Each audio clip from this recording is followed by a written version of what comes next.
Assalamualaikum warahmatullahi wabarakatuh. Sebelumnya, izinkan saya memperkenalkan diri dalam video ini. Saya Ainun Nadifah dari kelas Sosiologi 2019C, NIM 083. Dalam video kali ini, yang saya ingin paparkan ialah mengenai salah satu tokoh teori kritis Jürgen Habermas tentang masyarakat komunikatif. Dalam bukunya yang berjudul Teori Tindakan Komunikatif, Habermas memahami rasio komunikatif dalam hubungannya dengan konsep tindakan sosial. Tindakan sosial dipandang sebagai unsur pembentukan masyarakat. Kita dapat memahami masyarakat sebagai tenunan yang rumit dari tindakan-tindakan sosial tersebut. Karena itu, melalui konsep tindakan sosial tersebut, Habermas dapat mengembangkan sebuah konsep masyarakat yang dijalankan dengan paradigma komunikasi. Habermas sangat yakin bahwa tindakan antar manusia atau interaksi sosial di dalam sebuah masyarakat tidak terjadi begitu saja, melainkan bersifat rasional. Sifat rasional yang tampak dalam kenyataan bahwa para aktor mengorientasikan diri pada pencapaian pemahaman satu sama lain. Kata pemahaman menurut Habermas memiliki dua arti. Pertama, kata itu dapat berarti mengerti suatu ungkapan bahasa. Kedua, kata itu juga bisa berarti persetujuan atau konsensus. Kita perlu menyadari bahwa dalam kehidupan bermasyarakat, dengan kita mempunyai seni komunikatif yang baik antar satu sama lain, maka akan didapatkan kehidupan sosial yang nyaman, yang tentram dan saling mengerti atas individu satu sama lain.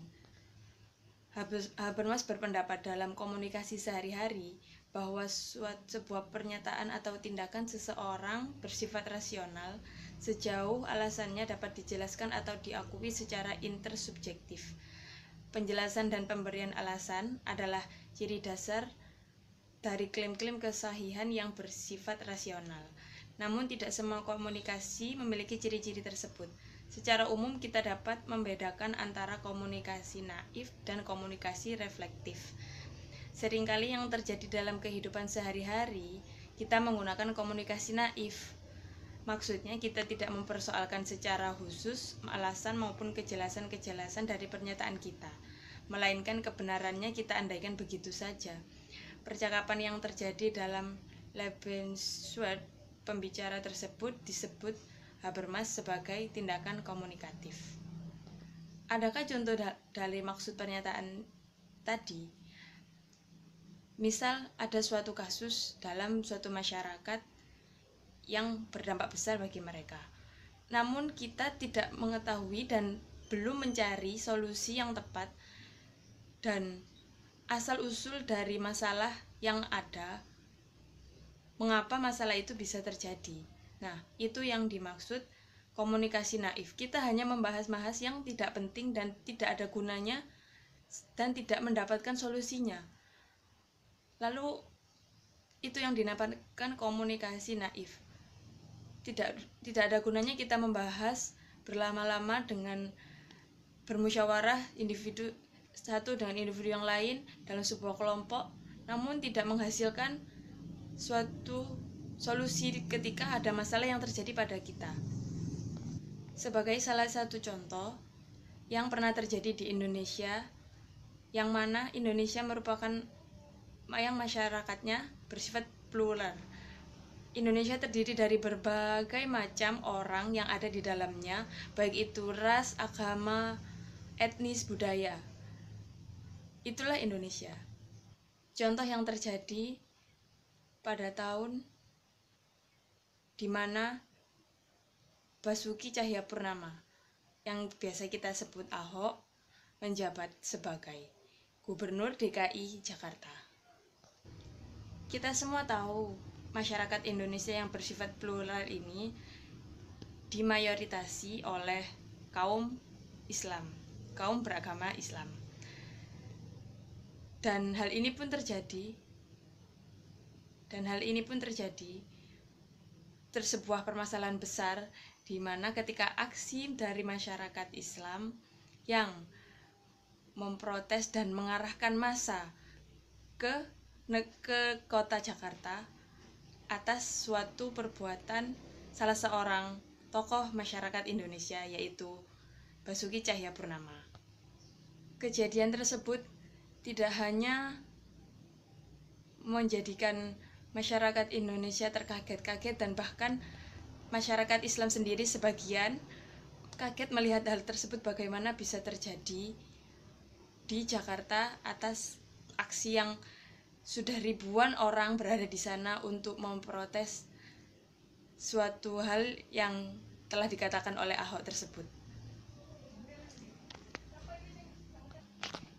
Masa yang ada di sana yang terjadi pada tanggal 2 Desember 2012 tahun 2000, bulan 12 itu memberikan kita pelajaran, terutama kaum Islam, dan karena yang mayoritas, dan untuk kaum lain, untuk masyarakat yang beragama lainnya seperti Buddha, Kristen, Hindu, Katolik, bahwa masyarakat kita masih perlu komunikatif yang tinggi, bukan komunikatif yang naif, namun komunikatif yang reflektif. Kita tahu bahwa mereka semua yang mengadakan aksi di Jakarta itu yang memprotes atas Ahok yang membacakan ayat dari salah satu ayat dari kitab suci umat Islam, yaitu Al-Quran, bahwa ia seorang Kristen dan tidak pantas untuk memimpin Jakarta yang mayoritas Muslim. Atas sebuah hal kecil yang terjadi, apakah tindakan seperti itu sudah benar, atau memang ada sebagian besar masyarakat yang belum mengetahui, yang belum bisa mengkomunikatifkan pernyataan yang dilontarkan oleh Bapak Basuki Cahayapurnama tersebut? Hal ini yang sangat perlu kita sebagai masyarakat memerlukan ruang publik tersebut untuk dijadikan sebagai ruang dialog kehidupan, medan pergumulan manusia untuk saling berkomunikasi. Ini merupakan contoh kecil dari sentimen primordial agama yang diintensikan untuk kepentingan politik. Ketika menghadapi situasi yang rumit seperti itu, disitulah kita perlu suatu dialog kehidupan yang terbuka dalam semangat komunikatif antar kelompok satu dengan kelompok yang lain, kelompok religius tertentu dengan kelompok religius yang lain, dalam semangat kesetaraan. Semua harus bisa menjalani tahap proses belajar ganda dan kontemporer, persis apa yang dikatakan oleh Jürgen Habermas. Komunikatif religius, yang satu berdialog dengan komunitas religius yang lain, saling memahami keterbatasan masing-masing, dan akhirnya belajar tentang muatan inti kebenaran dari agama lain. Dialog mengandaikan suatu komunikasi, persis apa yang dikatakan oleh Jürgen Habermas pula. Ruang publik adalah ruang dialog kehidupan, medan pergumulan manusia untuk saling berkomunikasi. Perkara bahwa komunitas Islam, Katolik, Hindu, Buddha, Konghucu, ataupun Kristen ingin menyampaikan alasan-alasan dan muatan isi religiusnya dalam politik merupakan hal-hal yang wajar saja, bahkan sangat dianjurkan oleh Habermas. Semua hal yang relevan dengan tata kelola hidup bersama bisa dibicarakan diskursif, komunikatif, dan rasional. Hanya saja, prinsip netralitas negara dari kekayaan partikular religius tertentu yang menjadi semacam rambu-rambu harus diindahkan. Prinsip ini tidak boleh ditawar, apalagi dilanggar karena memberi jaminan kebebasan secara etis bagi semua warga negara. Dalam hal ini, penting memperhatikan dua karakter ruang publik, yaitu bebas dan kritis. Bebas berarti semua warga memiliki kebebasan dan kesempatan yang sama untuk berbicara, berkumpul, berdiskusi secara partisipatif dalam debat politik. Bebas juga mengisyaratkan bahwa ruang publik bebas dari aneka paksaan, tekanan, dan diskriminasi. Kritis berarti siap, mampu bersikap adil dan tanggung jawab, menggunakan rasio dalam menyikapi aneka persoalan yang bersifat publik. Semoga kita sebagai masyarakat Indonesia lebih bisa berkomunikatif yang reflektif dalam berbicara dengan kelompok satu dengan kelompok lainnya, dan tidak ada diskriminasi lagi. Bahkan tidak ada aksi-aksi yang sebesar kejadian yang memprotes aksi dari Bapak Basuki Cahayapurnama tersebut.